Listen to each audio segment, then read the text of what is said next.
where did that grenade come from that killed me? Did you see how that, like, I did that barrel roll and then hit 2 guys and it all blew up? And wow, that was awesome. He just got sniped and then cartwheeled over the side and then got run over by a warthog. We flipped 6 times in the air, landed it, and kept going. So it's sort of fun that with save films, that single bullet that comes in that's actually going to kill you, that hits, then to actually watch blood start coming out and to see the guy get shot back, to watch that in slow motion and to see, look how cool that ragdoll is, look how cool this particle system is, look how cool that looks. It's just fantastic, and it's really fun to see. People can't make things up now. They can't lie about what happened in the game last night. They can't exaggerate. The save film essentially is an automatic replay of every game you play. Fly anywhere you want to in the map, pan around, check things out.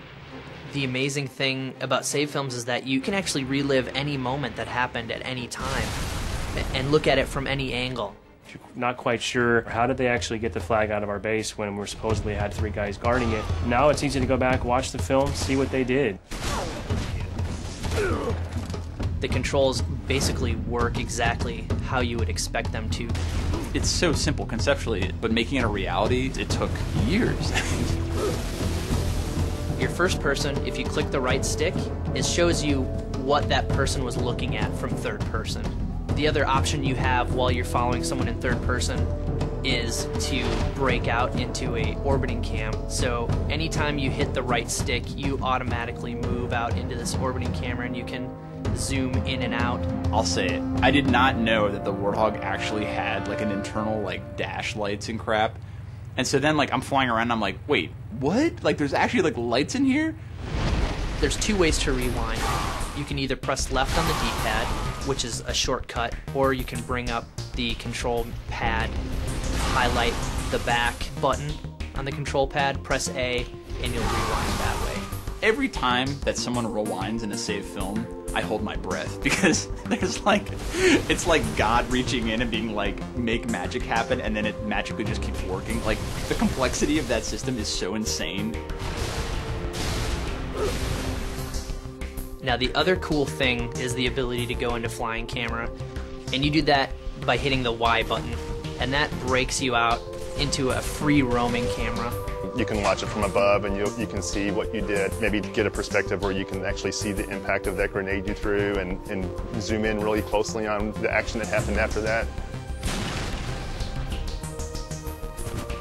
So there's one group who was like, no, don't allow it. They're going to see too many lies. It's a pain in the ass. The other side of it was like, look, flying cam is cool as shit. It actually is a big deal. When you're in flying camera, if you hold in the left trigger, you can actually fly around the map faster. And then the right trigger is your speed control. If you hold down the right trigger in just a little, you'll notice it's slow motion.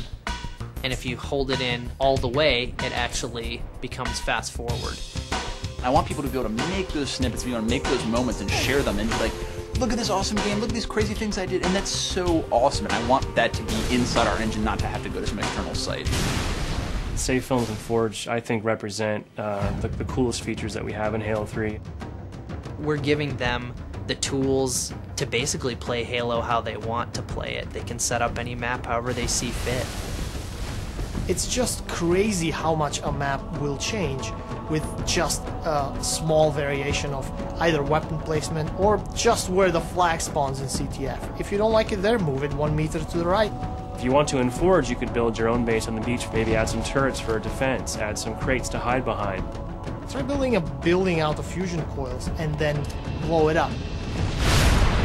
You could have 50 versions of Sandtrap that are each built differently, that each emphasize a different type of game style. Forge is actually an old school Bungie name. It was the name of the map editor for the Marathon games. It's kind of a nod to the hardcore Bungie fans. One of the guys on your team is this partially omnipotent little monitor flying around, dropping weapons for you and holding crates to block enemy fire, picking up your Scorpion and carrying you to the other side of the map. It's like the hand of God that has come and picked up this large vehicle and started slinging it around right in front of this guy's face. Your buddy can drop a bubble shield in front of you, now instantly you're protected. Maybe now you'd like to go on the offensive, ask your buddy to drop a Spartan laser for you. Next thing you know, you've got a laser in real time. Once we realized we could do something like that, we're like, this will be the mother of all multiplayer matches. You can manipulate everything on the map. It's not just weapons and grenades and vehicles. It's spawning. It's where the flag sits. It's where the turret sits. It's every single object in the level.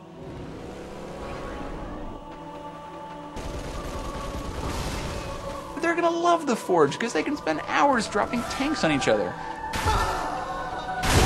Each item has a cost associated with it. You have only so much Halo currency to spend on a particular map. Yeah, I've joked that people are going to take our maps that are broken, and within a week they're going to fix them because they're actually going to make the real version of like, hey, you know what, Bungie, your version of territories in this level sucked, and here's the real one. we're not really sure what people are going to do. People are going to figure out new ways to use the Forge that I think we don't even understand or know are possible yet. The next crazy thing that you're like, oh my god, they just took Forge and they took save films of that and they added voiceovers and they just did Macbeth. Holy crap, like that's crazy and that's awesome. Everyone's riffing off each other's ideas, and then all of a sudden some diamond just emerges from it where everyone needs to have this map. Oh, this is so cool, I can't believe we're actually letting people do this. This is the stuff that's going to keep people playing for years on end, that's going to make a billion hours get logged on Xbox Live. This is the thing that is going to really set our game apart from the rest, I think.